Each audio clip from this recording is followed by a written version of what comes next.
지난주에 우리가 이제 환대가 무엇인가에서 함께 나눴는데, 환대는 그냥 친한 사람을 집으로 맞이하는 게 아니라 조금 나랑 안 친하고 불편하고 그 사람이 나를 어떻게 생각할지 막 궁리해야 되고 막 이런 사람을 초대하는 게 사실은 환대잖아요.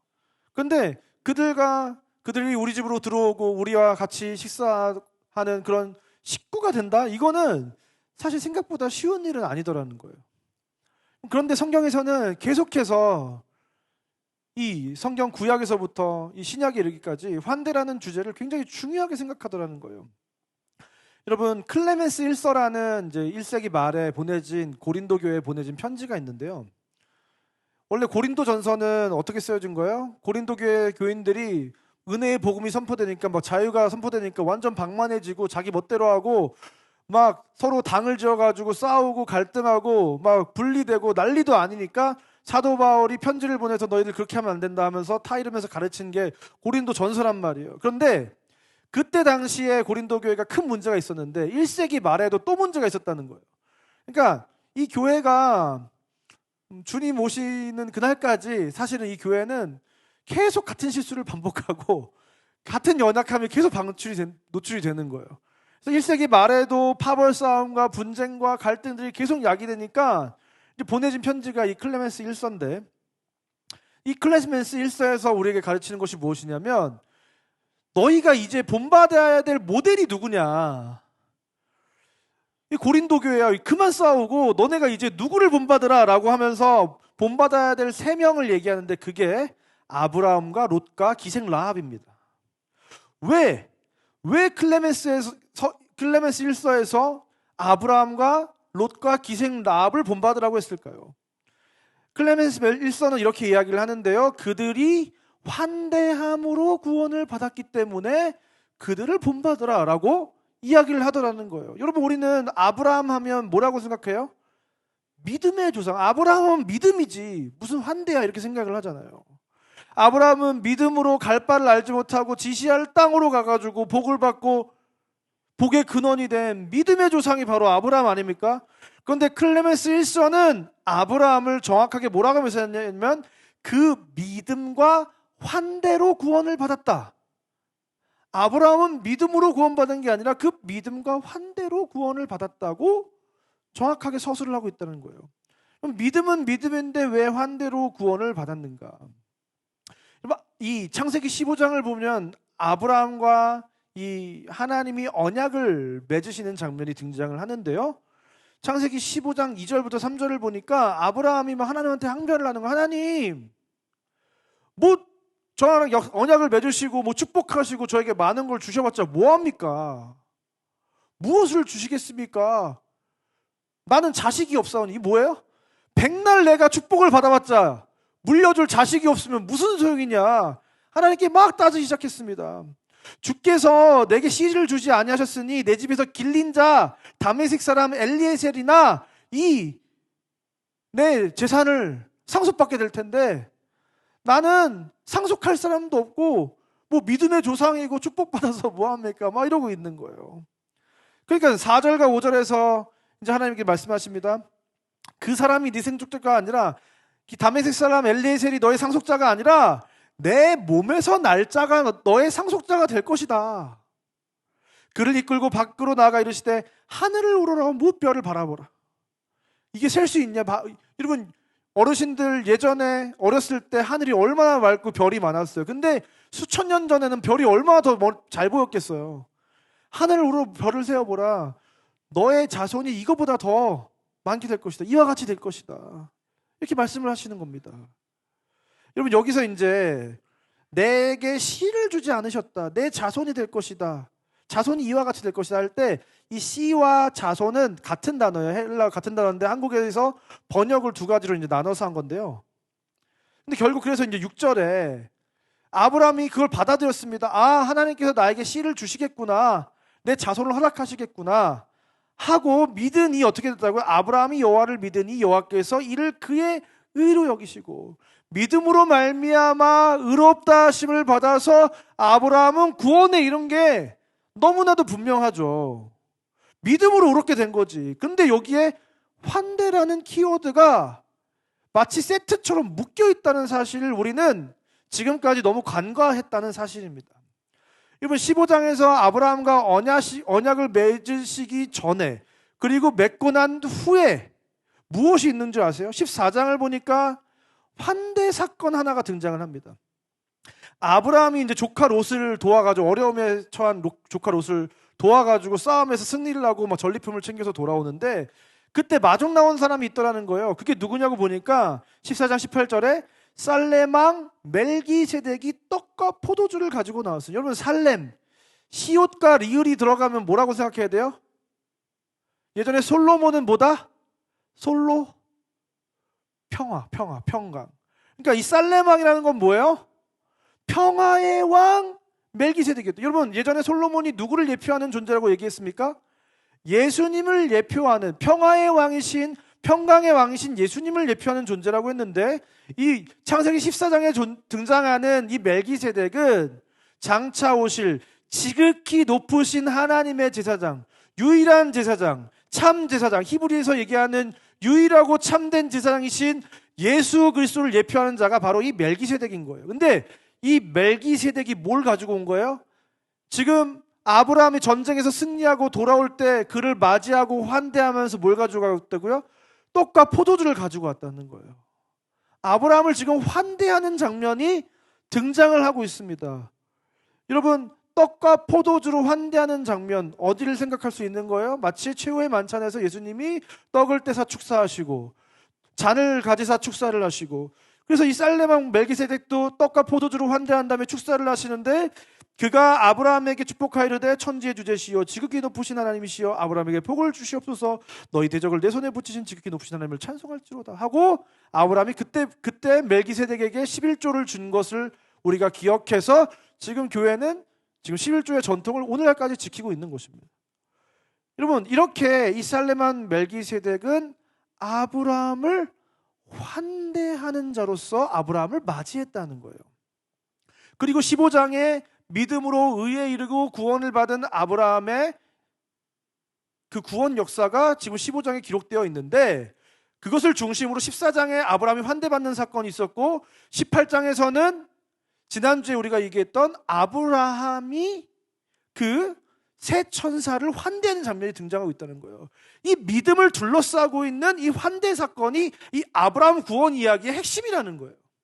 여러분 9절과 10절을 보니까 18장에 이들을 환대하니까 아브라함이 새 천사를 환대하니까 이 새 천사가 융숭한 대접을 받고 나왔는데 이렇게 이야기합니다. 그들이 아브라함에게 이르되 내 아내 사라가 어디 있느냐? 사라가 어디 있냐는 거예요. 그가 이르시되 장막에 있나이다. 그가 이르시되 내년 이맘때 내가 반드시 여기를 다시 올 텐데 내 아내의 사라에게 아들이 있을 것이다 이렇게 얘기하시는 거예요. 그 당시 사라가 90살 여기 90살 넘으시는 분 계신가요?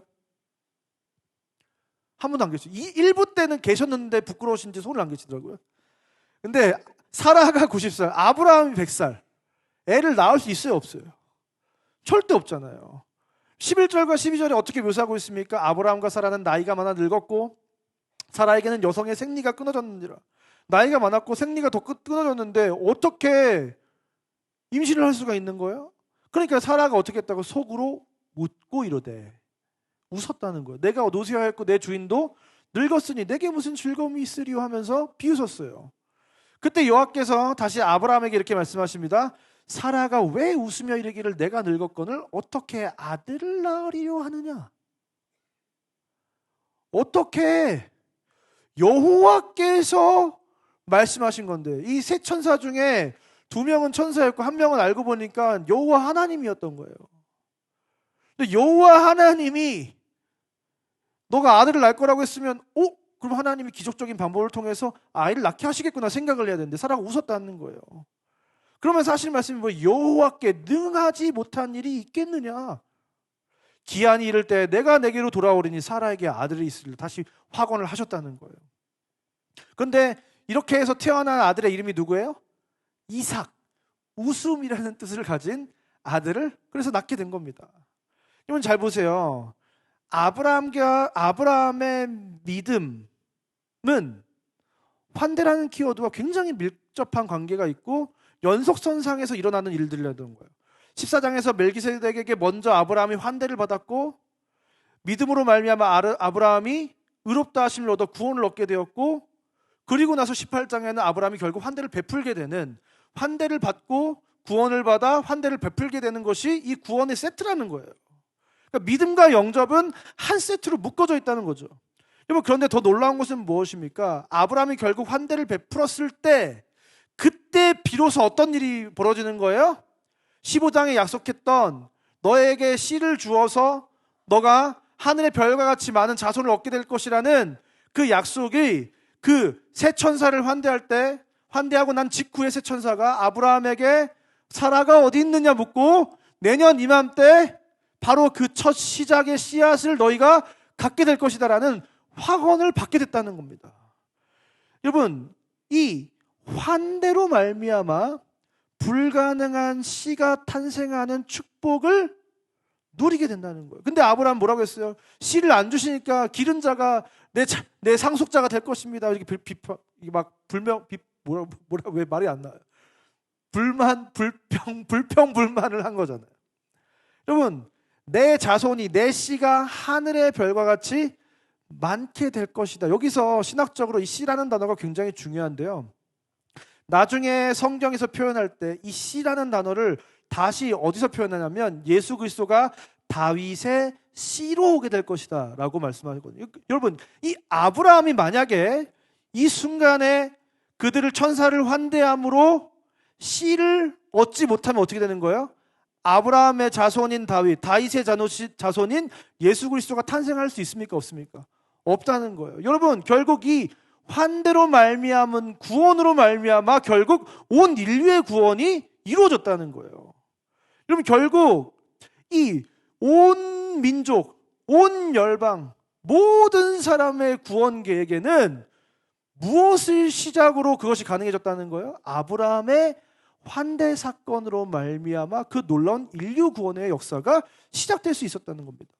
클레멘스 1서에서 롯에 대해서도 이렇게 이야기를 하는 거예요. 롯은, 여러분, 이 새 천사가 아브라함한테 왔다가 이제 소돔과 고모라로 떠난 롯에게로 가는데, 갈 때 아브라함한테 이렇게 얘기하는 거예요. 내가 갈 때 소돔과 고모라 다 멸망시킬 거야, 심판할 거야. 이러니까 아브라함이 바짓가랑이를 붙잡으면서 어떻게 하는 거예요? 50명, 의인 50명이 있어도 심판하실 겁니까? 생각해보니까 50명이 없을 것 같아요. 45명 있어도 심판하실 겁니까? 40명 있어도 심판하실 겁니까? 30명 있어도 심판하실까? 생각해보니까 30명도 안 되는 것 같아요, 의인이. 20명? 10명에서 10명이 있어도 심판하실 겁니까? 그러니까 10명 있으면 심판 안 하겠다고 하고 떠났단 말이에요. 근데 결국 어떻게 되는 거예요? 10명이 없으니까 심판을 받아야 되는 상황입니다. 그래서 창세기 19장 1절을 보니까 그 천사들이 이제 롯에게로 가는 장면이 있는데요. 롯이 어떻게 하는 거예요? 롯이 두 천사가 소돔에 이르니 이제 여호와 하나님 빼고 이제 2명만 이제 이 소돔으로 가는데, 마침 롯이 소돔 성문에 앉아 있다가 그들을 보고 일어나 영접하고 땅에 엎드려 절하며, 어떻게 했다는 거? 일어나 영접하고. 지금 그 두 천사를 환대하는 장면이 등장을 하고 있습니다. 그래서 2절을 보니까 종의 집으로 들어와 발을 씻고 주무시고, 또 발을 씻는 환대의 키워드를 또 충족하고 있죠. 마지막으로 어떻게 해요? 3절 마지막에 식탁을 베풀고 무교병을 구우니 그들이 먹으니라. 이렇게 롯이 이 두 천사를 완전하게 환대하는 장면이 발생하는데요. 그때 어떤 사건이 발생합니까? 롯의 집에 막 사람들이 막 에워싸운 다음에 롯을 부르고, 오늘 밤에 너희 집에 온 자들이 어디 있느냐? 그들을 이끌어내라. 우리가 그와 더불어 상관하겠다. 그 당시 소돔과 고모라 안에는 동성애라는 굉장히 큰 죄악이 성행하고 있었는데, 그 하늘의 천상의 존재가 왔으니까 얼마나 아름다웠겠어요. 그러니까 그들을 겁탈하겠다는, 이 동성애 범죄를 저지르겠다는 말도 안 되는 지금 일들을 지금 하겠다는 거예요. 그런데 여러분 잘 보세요. 그때 이 롯이 어떤 행동을 했습니까? 그들을 막아서고 나가서 문을 닫은 다음에 그들을 막아선 다음에 어떻게 얘기하는 거야? 나에게 결혼하지 않은 두 딸이 있는데 두 딸을 내어주고 줄 테니 그들을 건들지 말라고 했다는 거예요. 저는 어렸을 때부터 이 성경을 읽을 때 너무 이해가 안 되는 거예요. 어떻게 딸을 내어주고 저 손님을 환대하겠다고 딸을 내어줄 수가 있지? 저 이해가 잘 안 되는 거예요. 근데 여기에는 성경이 어떤 힌트와 암시가 숨겨져 있다는 거예요. 이야기는 다음 주에 계속됩니다. 다음 주에 이걸 잘 기억해 두셨다가 다음 시간에 한번 왜 그랬는가를 한번 생각해 봤으면 좋겠고요. 한 주 동안 한번 생각해 보세요. 왜 그런지.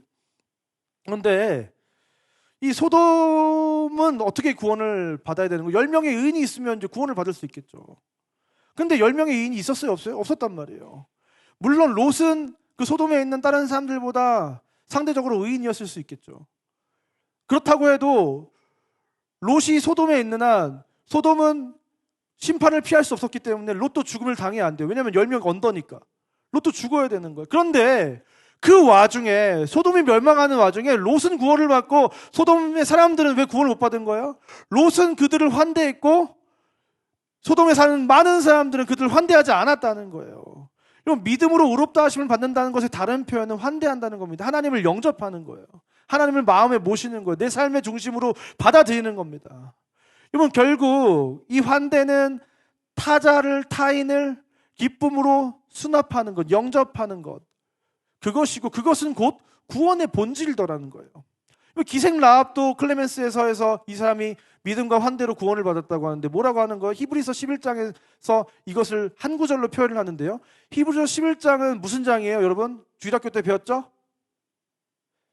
주일학교를 다시 가셔야 될 것 같습니다. 믿음장. 히브리서 11장은 믿음장. 믿음의 선진들이 어떻게 믿었는지를 다 보여준 게 히브리서 11장이잖아요. 근데 그러면 기생 라합도 믿음이 컸구나 라고 생각할 수 있잖아요. 잘 보세요. 11장 31절 보니까 믿음으로 기생 라합은 대단한 믿음을 가진 거예요. 근데 그 다음에 뭐라고 표현하는 거예요? 정탐꾼을 평안히 영접하였으므로, 환대하였으므로 순종하지 아니한 자와 함께 멸망하지 않았다는 거예요. 롯도 그랬고 라합도 그랬고 그 영접으로 말미암아 구원을 받았다는 것입니다. 여러분, 이렇게 구원은 영접과 뗄래야 뗄 수 없는 필수 불가결한 요소이다. 구원과 환대는 한 세트다. 그러나 문제는 무엇입니까? 환대가 쉽다 어렵다? 쉽지 않다는 거예요. 굉장히 어렵다는 거예요. 존 파이프 목사님이 집에 살고 있는데 앞에 길 건너에 차도에다가 이 차를 세워놓고 몇 달 동안 노숙을 하는 사람들이 있더라는 거예요. 그래가지고 여러 방편으로 뭐 노숙자 센터도 알아주고, 뭐 차가 고장 났을 때 차 수리비도 내주고, 뭐 모텔에도 세 번이나 가서 재워주고.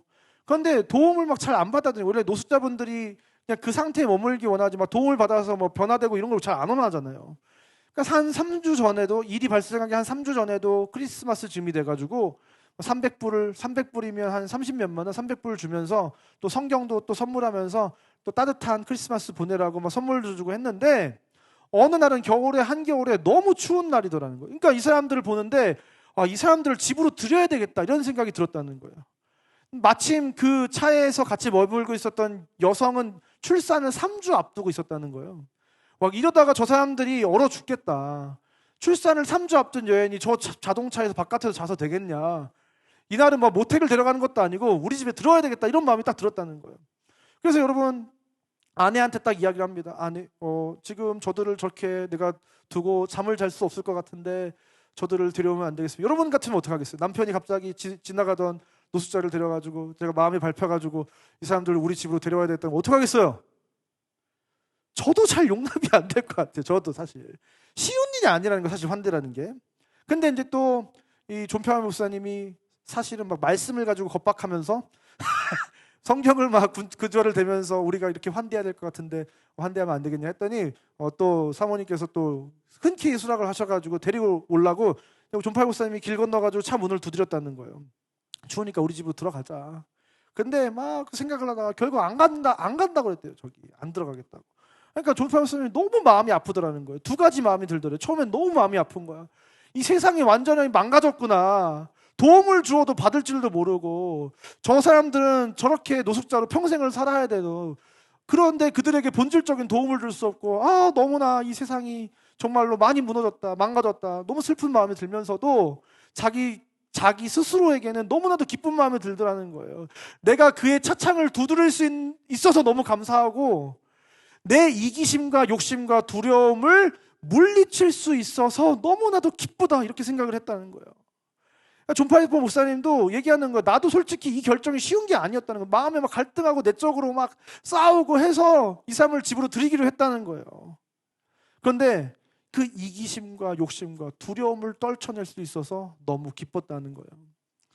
여러분, 우리는 우리의 이기심과 욕심과 두려움을 떨쳐내고 누군가를 그토록 환대할 수 있을까요? 여러분, 요즘 어떻게 되는 거예요? 누구 도와주면 도와준 사람한테 뭐 성추행범이라고, 물에 빠진 사람 구해줬더니 갈비뼈 부러졌다고 물어내라고 그러고. 이게 요즘 세상이잖아요. 심폐소생술 해줬는데 갈비뼈 부러졌다고 물어내라고. 어떻게 도와줄 수 있어요, 이게? 어떻게 환대할 수 있어요? 내가 피해받고 손해받을 것, 난 칭찬받아 마땅한 일을 하고도 내가 고소당하고 손해받을 것을 감수하면서 어떻게 이 험악한 세상에서 누군가를 환대하면서 살아갈 수 있겠어요? 그 사람이 우리 집에 들어와서 나를 칼로 찌를지도 모르고 우리 집에 있는 물건 다 훔쳐서 도망갈지도 모르고 이번에 큰맘 먹고 산 80인치 TV를 들고 갈지도 모르고 밤새 어떻게 될지 모르는 건데 어떻게 사람을 들릴 수 있겠냐고요. 환대한다는 거는 성경에서 위대한 우리 조상들이 대단한 환대를 하긴 했지만 오늘날을 살아가는 우리에게 엄청난 큰 도전이고 숙제라는 거예요. 그런데 여러분, 도대체 이 환대가 어떻게 가능할까? 고민을 작년에 이제 원래 작년 이맘때 환대 공동체 설계를 하려고 준비를 하고 있었거든요. 그래서 이제 준비를 하고 있는데 1년이 지났네요. 어떻게 하다 보니까 환대 공동체 설교가. 근데 이 환대 공동체 설교를 막 준비하고 있는데 제가 드라마 하나를 보게 됐습니다. 근데 어떤 드라마를 보는데 그 드라마에 환대라는 말이 나오는 거예요. 여러분, 세상을 살면서 환대라는 말을 잘 들으세요? 들을 일이 거의 없잖아요. 근데 이 드라마에는 환대라는 말이 갑자기 등장을 하는 거예요. 근데 그 드라마 이름이 무엇입니까?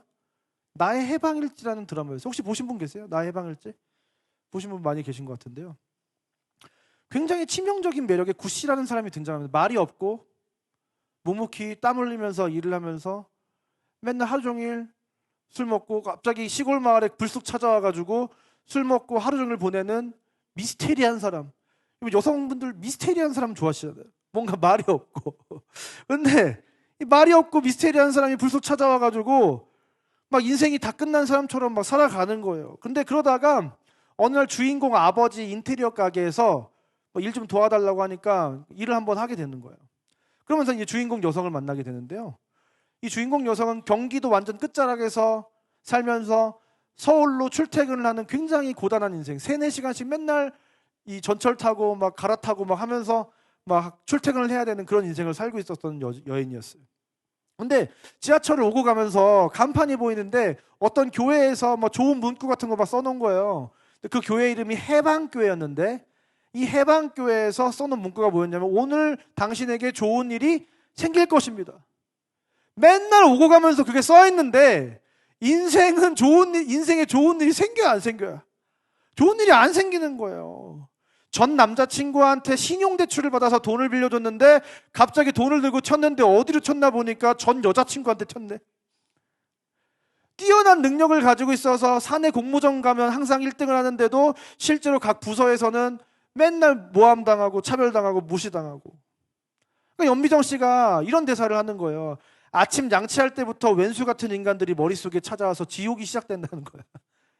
그냥 그런 사람들, 나를 환대하지 않는 사람들, 나에게 힘들게 하고 난 열심히 살아가고 있는데 발버둥 치고 있는데 그런 나를 응원하지는 못할 망정, 나에게 힘이 되지는 못할 망정, 나를 힘들게 하고 나를 고통스럽게 하는 사람들 때문에 아침마다 양치할 때부터 그 사람들이 찾아와서 그 지옥이 같은 일상이 시작된다는 거예요. 이렇게 그런 지긋지긋한 어떤 인간관계, 그 속에서 염증을 느끼고 지옥과 같은 인생이라고 느끼면서 살아가는 그 주인공이 있는데, 근데 이 구씨가 주인공의 집에 이제 일을 같이 하잖아요. 일을 같이 하다 보니까 옛날 어른들 어떻게 해요? 같이 일하면 어떻게 해야 돼? 집에 와서 밥 먹어야 돼? 안 먹어야 돼? 새참도 먹고 뭐도 먹고 뭐 해야 되잖아요.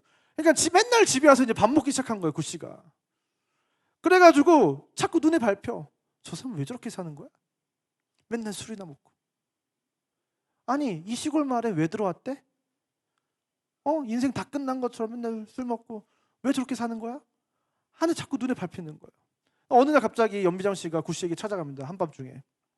찾아가서 이렇게 다짜고짜 얘기해요. 왜 매일 술 마셔요? 구 씨가 대답합니다.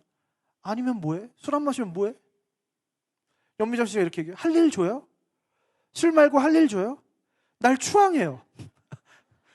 추앙해요. 갑자기 여러분, 이 드라마에서 극적인 흐름이 딱 끊기는 순간이었어요. 추앙을 하고? 1화인가 2화에서 일어나는 일인 것 같은데 갑자기 추앙을 하는 거. 뭔 소리예요? 사람을 왜 추앙해? 이상하잖아요. 갑자기 날 추앙을 하는 거예요. 난 한 번도 채워준 적이 없어. 새끼. 무슨 새끼? 내가 만났던 놈들은 다. 그러니까 날 추앙해요. 가득 채워지게. 조금 있으면 겨울이에요. 겨울이 오면 살아있는 건 아무것도 없어요. 그렇게 앉아서 보고 있을 것도 없어요. 공장에 일도 없고 낮부터 마시면서 쓰레기 같은 기분 견디는 거 지옥 같을 거예요. 당신은 무슨 일이든 해야 돼요. 난 한 번은 채워주고 싶어. 그러니까 날 추앙해요. 사랑으로는 안 돼. 추앙해요. 날 갑자기 찾아와가지고 잘 알지도 못하는 사람이 다 자기를 추앙을 하고 막 그러는 거예요. 그러니까 고씨가 대답합니다. 내가 뭐 하고 싶은 인간으로 보여? 너 내 이름 알아? 나에 대해서 아는 거 있냐고. 내가 왜 이런 시골 구석에 처박혀서 이름도 말 안 하고 조용히 살고 있겠니? 아무것도 안 하고 싶다고. 사람하고는 아무것도.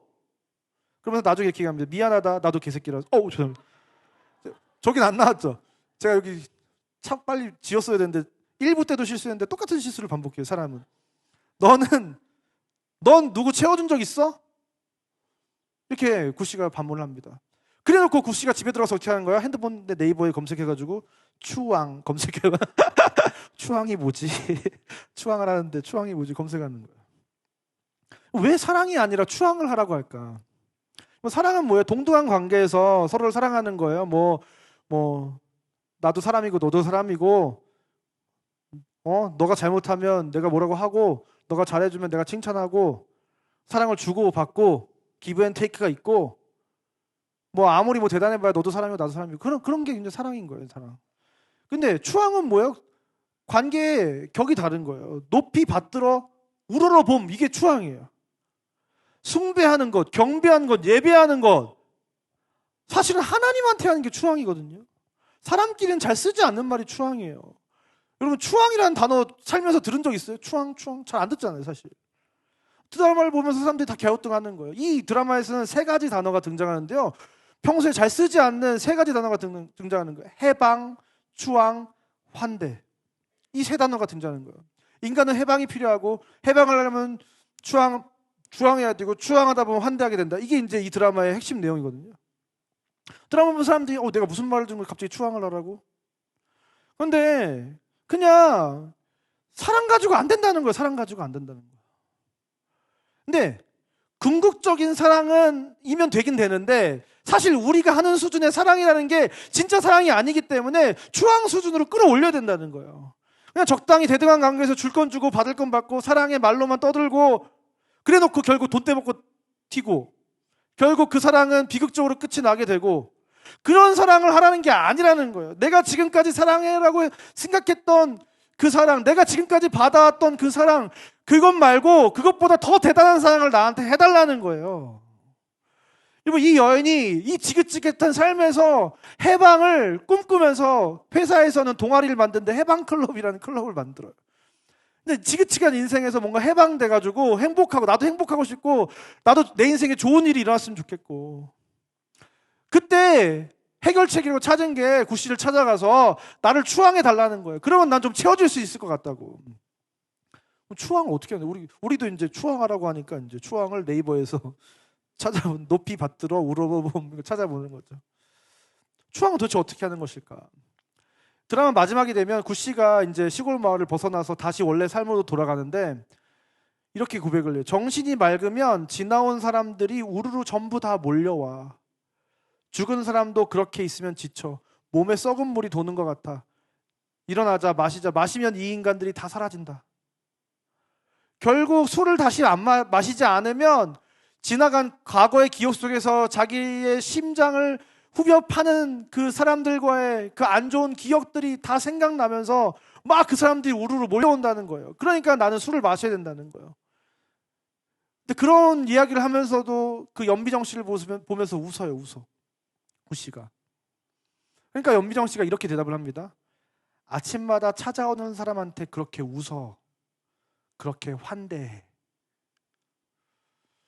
여러분, 마지막에 이 구씨가 그 연비정 씨의 말을 기억했는지 어떤 행동을 하게 되냐면 평소에 믿어왔고 자기가 그냥 좀 어리숙하고 부족해도 챙겨주고 했던 형이 있는데 그 형이 결국은 구씨의 뒤통수를 치고 돈을 먹고 날라요. 구씨가 상부에 상납해야 될 돈이 있는데 그걸 먹고 날라버린단 말이에요. 그러니까 결국은 이 사람을 잡아서 족치든지, 그래서 상부에서 그 사람을 찾아가서 그 사람을 뭐 죽이든 어떻게 하든 받아오든지 하면 되는데, 구씨가 선택한 건 뭐냐면 자기 돈으로 그 돈을 메꿔줘. 그러면서 그 형에게 전화를 걸면서 이렇게 이야기를 합니다. 형, 환대할게. 환대할 거니까 살아서 보자. 어쩌면 그 형은 이제 조직을 배신하고 죽음으로 향할 수 있는 그 인생인데, 구씨가 자기의 전 재산을 털어넣어서 그 인생을 살리는 선택을 하면서 하는 이야기는 이거예요. 형, 환대할게. 환대할 거니까 살아서 보자.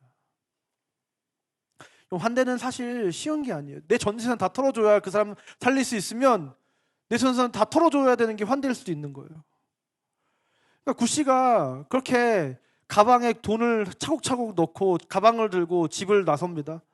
나서면서 한 걸음 한 걸음 걸으면서 하는 말이 뭔지 아세요? 한 발 한 발 어렵게. 환대는 어려운 거예요. 그 환대의 한 걸음을 내딛는 게 쉬운 게 아닌 거예요. 나 뒤통수 친 사람, 내가 때려잡아도 되는 사람, 그 사람을 환대하기로 마음 먹고 그 사람을 환대하는 거 쉬운 게 아니더라는 거예요. 근데 이 환대가 어떻게 가능하냐는 거예요. 이런 말도 안 되는 환대가 어떻게 가능하는 거예요. 추앙을 받을 때 환대가 가능하다는 거예요. 그 존재의 비참함과 상관없이, 구씨는 알고 보니까 호빠 출신의 조폭이었거든요.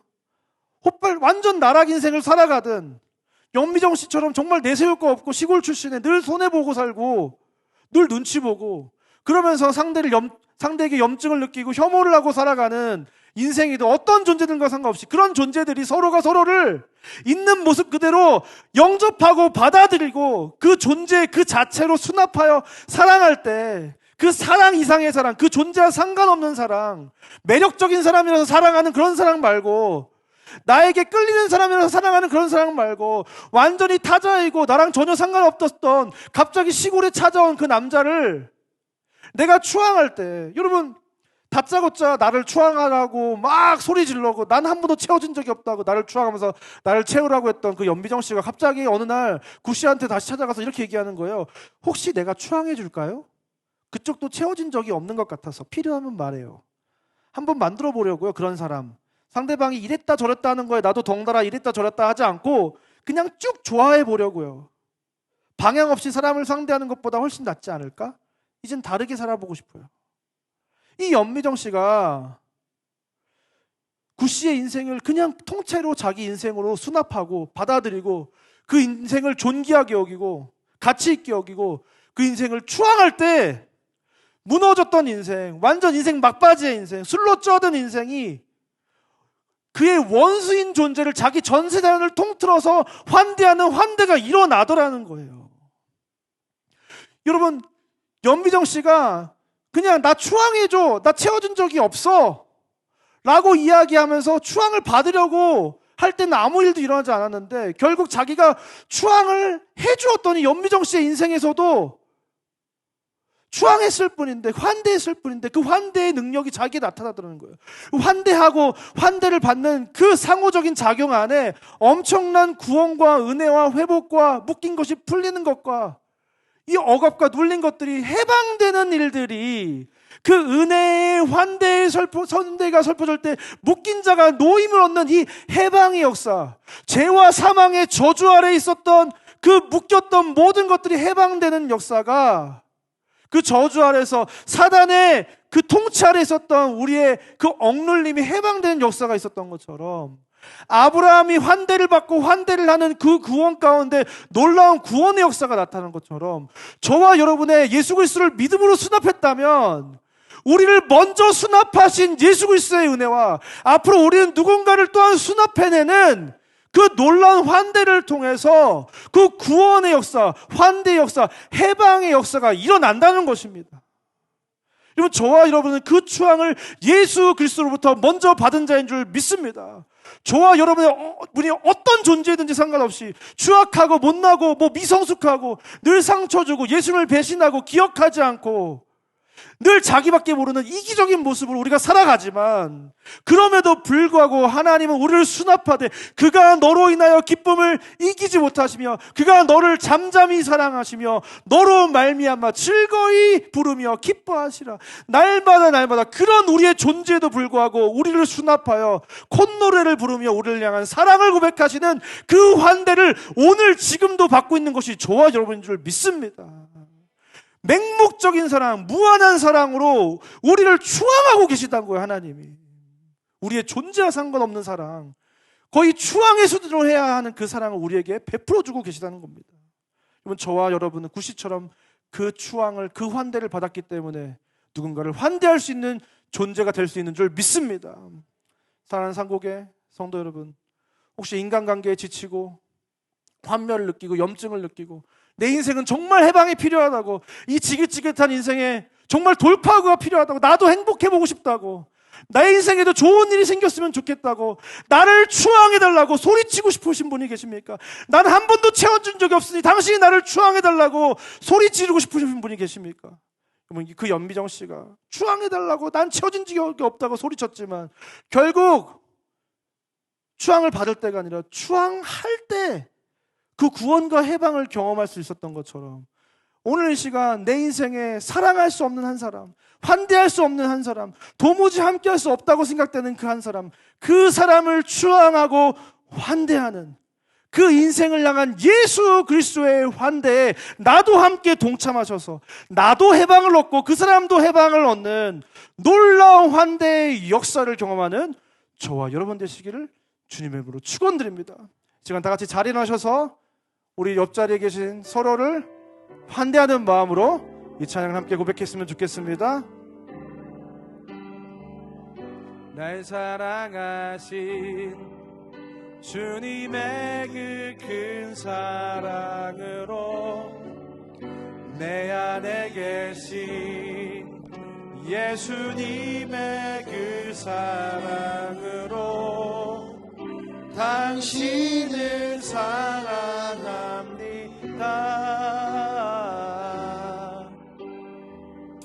당신을 축복합니다. 다시 한번 찬양하기 원합니다. 날 사랑하신 주님의 그 큰 사랑으로, 날 사랑하신 주님의 그 큰 사랑으로 내 안에 계신 예수님의 그 사랑으로 당신을 사랑합니다. 2층에 계신 분들도 축복합니다. 당신을 축복합니다. 나의 힘으로 당신을, 나의 힘으로 당신을 사랑할 수 없네.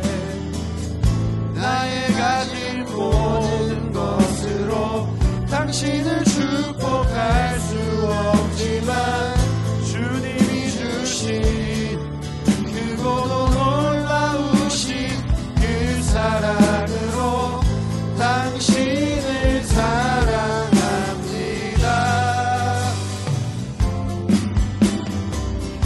당신을 축복합니다. 다시 한번, 나의 힘으로 당신을 사랑할 수 없네. 나의 힘으로 당신을 사랑할 수 없네. 나의 가진 모든 것으로 당신을 축복할 수 없지만 주님이 주신 크고도 놀라우신 그 사랑으로 당신을 사랑합니다.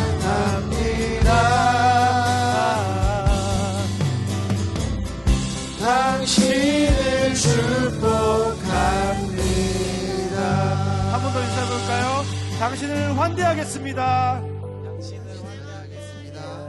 당신을 추앙하겠습니다. 당신을 추앙하겠습니다. 네, 어색하지만 서로를 추앙하고 환대하는 공동체.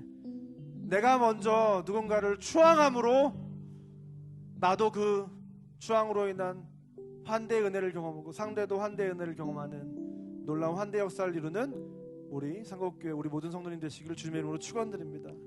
오늘 시간이 많이 지나서 제가 기도하고 마치겠습니다. 사랑하는 하나님 참 감사합니다. 오늘 이 시간에 우리를 이곳으로 불러 모아주시고 우리를 이곳으로 초대하실 때에 하나님의 집으로 아버지의 집으로 우리를 초청하실 때에 놀라운 환대를 우리에게 베풀어 주셔서 아들 예수 그리스도를 내어주시는 그 희생과 수고와 헌신으로 우리를 환대하신 그 환대를 하나님 받아 누리게 하시니 참 감사합니다. 하나님 그 환대를 받은 우리가 그 하나님을 수납하고 영접하고 믿음으로 구원에 이르렀다면 아브라함에 찾아온 그 구원이 멜기세덱의 환대를 받아 믿음으로 의에 이르고 결국 본인도 환대의 역사를 통해 인류 구원의 놀라운 환대, 그 환대의 궁극적인 역사의 시발점이 되었던 것처럼 하나님 우리의 구원이 내가 하나님으로부터 환대를 받고 나 구원받고 천국 가는 차원의 환대에서 그치는 것이 아니라 아브라함이 그리했던 것처럼 내가 받은 환대를 누군가에게 베풀어 말미암아 누군가의 인생을 구원으로 해방으로 이끄는 놀라운 역사를 경험하는 인생이 다 되게 하여 주시옵소서. 그래서 나도 해방되고 나도 하나님의 그 환대에 동참함으로 말미암아 그 영적인 신비를 경험하고 누군가도 그 환대를 누림으로 말미암아 놀라운 해방의 역사를 구원의 역사를 경험하게 되는 우리 상곡교회 모두가 될 수 있도록 하나님 우리 안에 그 하나님의 환대를 하나님 우리가 다시 한번 기억하며 그 환대의 자리로 나아가는 우리 모두가 다 되게 하여 주시옵소서. 이제는 우리 주 예수 그리스도의 은혜와 하나님의 사랑과 성령 하나님의 감화 감동 위로 교통 충만한 역사가 오늘 이 시간 그 환대의 은혜를 받은 자로서 그 환대를 베풀며 놀라운 인생의 구원과 해방을 이루어가며 살아가기를 결단하고 돌아가는 이 자리에 모인 모든 주의 자녀를 머리머리 위에 이제부터 영원까지 함께 있을지어다. 아멘.